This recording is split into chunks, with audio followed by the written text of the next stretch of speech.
strategy on the slides. Then everybody knows my strategy. So why should I follow the strategy on the slides? Okay. Okay, let's look at this example, right? If you listen to me and you always check here, then whenever this happens, your opponent will know. Your opponent will say, oh, your opponent will know, oh, he can never have a 7. And your opponent, and like if you bet here, your opponent will be like, oh, I know he's not going to bluff you because that's what I said. And he's going to be like, so therefore he must have pocket 10s or pocket deuces or something really good. And your opponent will fold. So this is a problem, right? Okay, so if you didn't listen to me and you bluffed this turn, so I told you not to bluff this turn with Jack 9 cards, right? I told you to check and fold for that. Let's say you didn't listen to me and you bluffed this turn. So if you bluff this turn and your opponent knows that you're never bluffing this turn, then bluff might work, right? So one thing is, all in all, you would be better off if you, like this exact situation won't come up that frequently, that you suffer that much from not being able to bluff this turn. So also, what I'm suggesting are basically fundamentally logical plays. They are theoretically logical. And so they're somewhat balanced, because in every situation I'm telling you to sometimes be bluffing and sometimes be betting with a good game to try and get a new call. So they're balanced. So they're sort of like, so I can't prove that this is exactly like a Nash equilibrium, but the idea is sort of, if your opponent knows that you're playing this strategy, their optimal response is still to play a similar strategy. So their optimal response to you playing this strategy is basically play this strategy. So the strategy is basically balanced, basically. So also there's some contradicting logic with this potential thought. So okay, let's suppose if you thought this. Okay, if you didn't listen to me and you check raise the flop with a 7, then when this turn comes, your opponent would never think you have a 7, which is really good for you, right? Because then you can bet, and they're going to call, because they know, oh, you can't have a 7, you're going to call. But the point is, all of this potential thought of not listening to what's theoretically the right play being good is purely psychological, because these two thoughts are contradicting, right? In the first case, you're saying, if you don't listen to me, you benefit from him folding everything, right? Because he expects you to not bluff. But in the second case, you're saying you benefit from not listening to me because you expect him to call everything. Because when you have a 7, you expect him to call. Right? So this is contradictory, because in the first case, you're claiming that you benefit by not listening to this because your opponent will fold too much. But now you're saying he's going to call when you have a turn. So what is it? Do you actually expect him to call this turn thinking that you can't have a 7, or do you expect him to fold this turn thinking that you can't be bluffing? So any deviation you try to do from the theoretically good strategy is only a psychological thing that would swing either way. If you're expecting bluffing to work a lot because your opponent will fold a lot, you're assuming that your opponent will think that way, right? And same with this. If you're going to check raise a 7 on the flop in hopes of turning a 7 here and having him call you because he thinks you don't have a 7, it's again a psychological thing. You're assuming your opponent will react that way. So basically the point is both of these potential thoughts are not good because they're only psychological and they assume that your opponent thinks a certain way and they contradict each other. So you have to be very sure that your opponent will actually think that way for it to make sense for you to deviate from what I said on the slides. But your chances of being correct are basically 50% because you don't know whether he's going to think you're bluffing too much here or never bluffing here. So, okay, yeah, so this is basically one argument. Okay, and another question I ask is, along the same lines is, the rules like the escaping rule, right? Remember I said the escaping rule, which was, if you put in 20% of your chips pre-flop, you should usually put in all your chips pre-flop. Well, if your opponent knows you're doing this, isn't this bad? Because then they know that whenever I put in 20% of my chips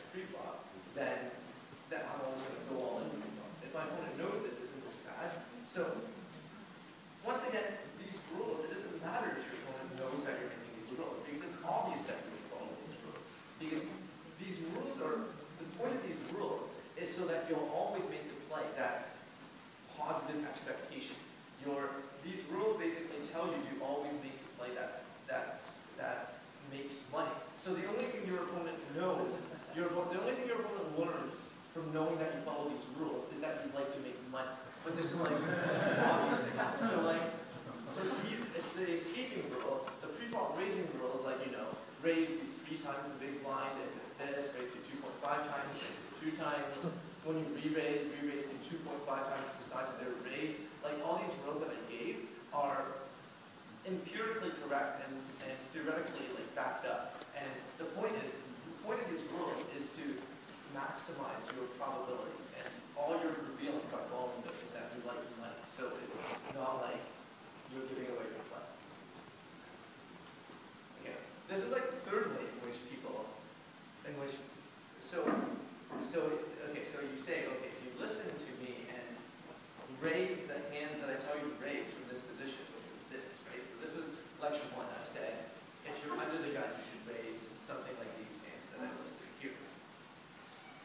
And so the point is, okay, if I follow this, if I listen to this, then my opponent knows which hands I would have. Isn't this bad?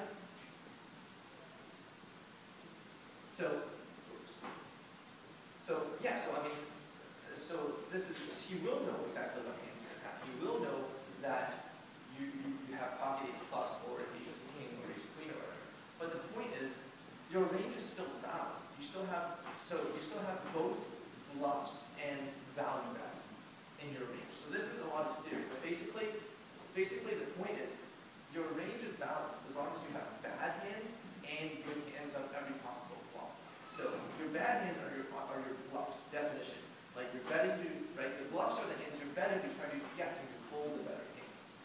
And the betting for value means betting to try to get him to call a weaker hand, right? So we went through this last lecture. We said, what's the purpose of betting? Betting has 2 purposes, right?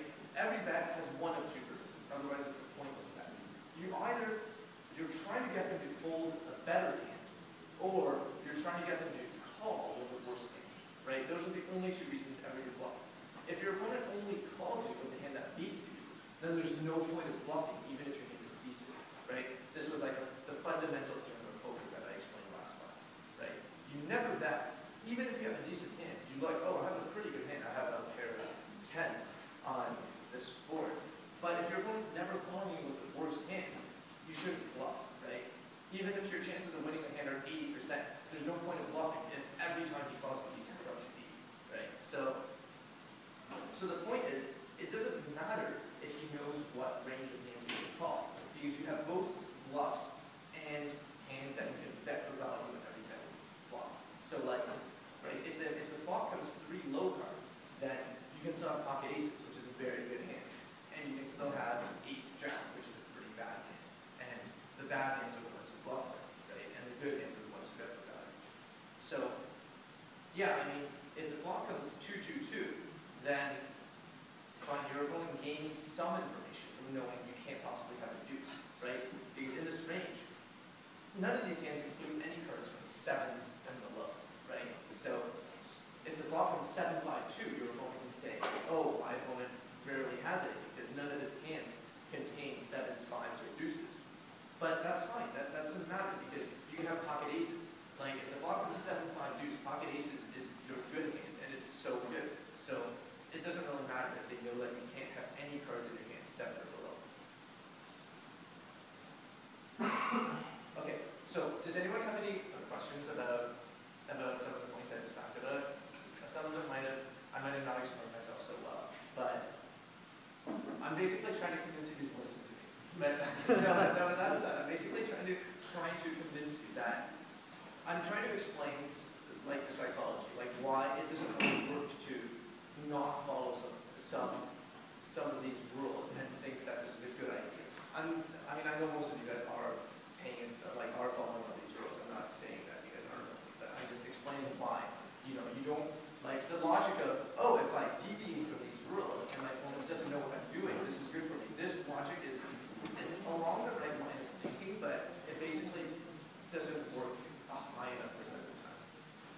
Yeah. What if you know your players deviate from it? Does it make sense for you to start deviating as well? Right, okay, so I'm going to talk about that, right? Okay. So if you remember what I said here, these are the hands you should raise with, right? But yeah, you can adjust to your opponents. So what I said here of the hands you should open with, this is basically an empirically tested range that, so the hands I tell you to open here is basically an empirically tested range that's neither too small nor too big, right? So let's suppose you raise a high percentage of hands. So this is about 6% of hands. Let's suppose you raise 20% of hands instead. What's going to happen to you? You're going to put in too much money with hands too weak, too frequently, right? And let's suppose, on the contrary, you raise a very, very small percent. Let's say you only play pocket aces. You didn't even play pocket kings. You only play pocket aces. Then what's going to happen? The blinds are going to eat you up, right? You're just going to raise so infrequently and get the blinds so infrequently that the blinds are going to eat you up. So the point is, you want to open a percentage that is neither too big or too small. If you open too big, then your opponents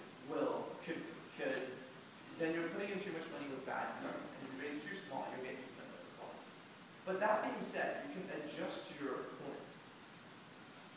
So if your opponents are particularly tight, let's say your opponents, when you raise, they never fold. They just always fold. Like they fold a lot more than I suggest, let's say. Then you can open more than I suggest. So if your opponents are really tight, which means they fold too much, you can raise like pocket 2-0, let's say. Or like, let's say you can raise like ace-10 suitors. You can raise a bit more. And the reason is because you'll win the blinds more frequently.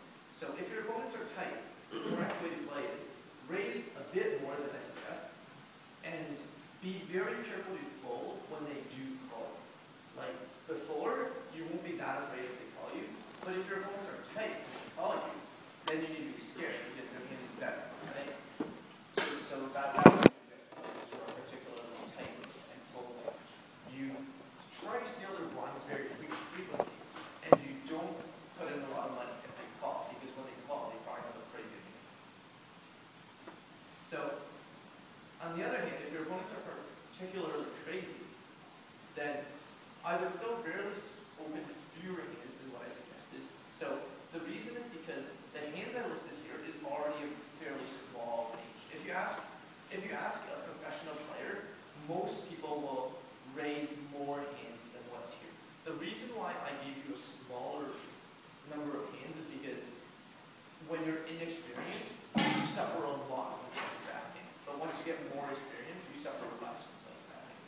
So yes, the way you adjust to opponents who are particularly crazy, like if someone has to leave and they're going all in, like every hand or something, or they're just trying to bluff every hand, trying to win every hand, you would basically fold a lot less. Like I wouldn't open fewer hands because all the hands I'm suggesting you open, like here, are pretty good hands, right? Like pocket eights, king, queen, suited. But you would just open them, you would just raise them and fold a lot less. Before maybe if you raise pocket eights from here and this guy re-raises you, you would fold. But if you know that he's crazy and this guy re-raises you, then you would just call with your pocket eights or like go all in with your pocket eights or whatever you think is good. So I mean, yeah, you can adjust to opponents who are particularly tight and particularly loose. Loose means crazy. So you can deviate from what I'm suggesting based on how your opponents are playing. But you got to be careful is that if you adjust and don't follow these rules, that means you're basically getting away from like a natural equilibrium. You're getting away from a balance in play, which means your opponents can potentially readjust and take advantage of you, right? Like let's say my opponents are tight and I do the first adjustment I set. I raise the blinds a lot and I fold as soon as someone re-raises me. Then my opponents can readjust by re-raising me with 7-2 offsuit, and I'm going to fold because I think they're really tight and I'm going to fold too much. So it's sort of like a mind game when you adjust and readjust and adjust and readjust. So basically, you should only be adjusting from the rules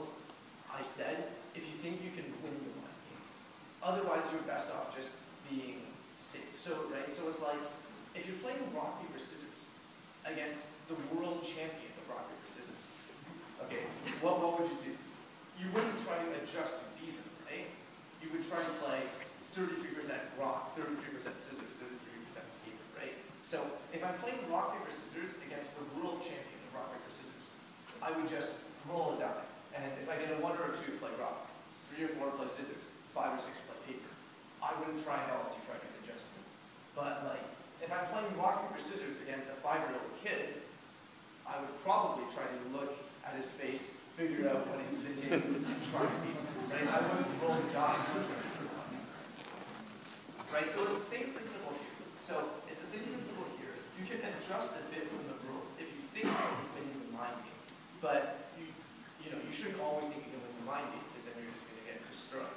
So, and also, you shouldn't adjust that much. You should never adjust that much from these rules. Because when you adjust so much, like, let's say I said raise 6% from here, and you claim that your opponents are so tight that you can raise 25% from here. Like, that's basically absurd, because it's going to be obvious that you raise that much, and they're going to readjust you. So adjusting a bit from the slides is fine, but make sure you understand the theory, and don't adjust that much is basically what I have to say. And make sure you can win the mind games if you're going to adjust. So remember the rock, paper, scissors. Remember the rock, paper, scissors example. So, right, and you can also make more advanced adjustments. So at higher levels, you can make more advanced reads to what you adjust based on your opponent. Like, you can say, oh, this opponent likes to check raise flush draws and play straight draws passively. Then, like, you can adjust to something like this, and there's more advanced adjustments. But the thing is, okay, another important thing another like general poker thing I wanted to get across is, no matter what, I don't care what Lady Gaga thinks, but like good poker faces like that one. Like, so basically, a lot of people, so this is like a myth of poker basically. So a good poker face is extremely important, so this is false. So no one really actually possesses the ability to look at your eyes and tell what you're thinking. So this is like a marketing thing that professional poker players like myself, we try to convey. Like, I try to pretend that, oh, I can look in your eyes and tell what cards you have. But in honesty, I do not know how to do this. I wish I could do this, but I don't know how to do this. And no one can really do this. Even the best player in the world cannot do this. Like, maybe some extreme beginners will give away their cards with the look on their face. But in general, anyone who has any idea what they're doing, they're not going to do this. So the point is, you should never be deviating from the rules that bad. So once again, I'm talking about deviating from the rules I gave in class. You should never deviate a ton from what I said in class just because someone twitched their eyes on the flop. So you should never do that. So you should still play mathematically soundly. Another important takeaway from this is online poker is basically the same as real life poker. There's no such thing as being good at online poker but sucking at real life poker, or being good at real life poker and sucking at online poker. These two things are exactly the same. Some people think that in real life poker, oh, you have to keep a good face, you have to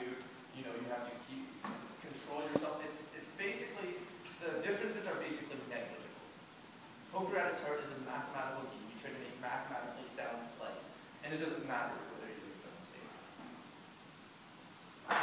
Okay, another thing I wanted to address is luck in poker and dealing with frustration. So, it takes a much longer time than most people expect for your actual results to converge to your expected results. So, in a way, you can say there's a lot of luck in poker. So, poker has a bunch of properties like this where the most novice player still has some chance of beating the best player in the world. So that's one very important property of poker.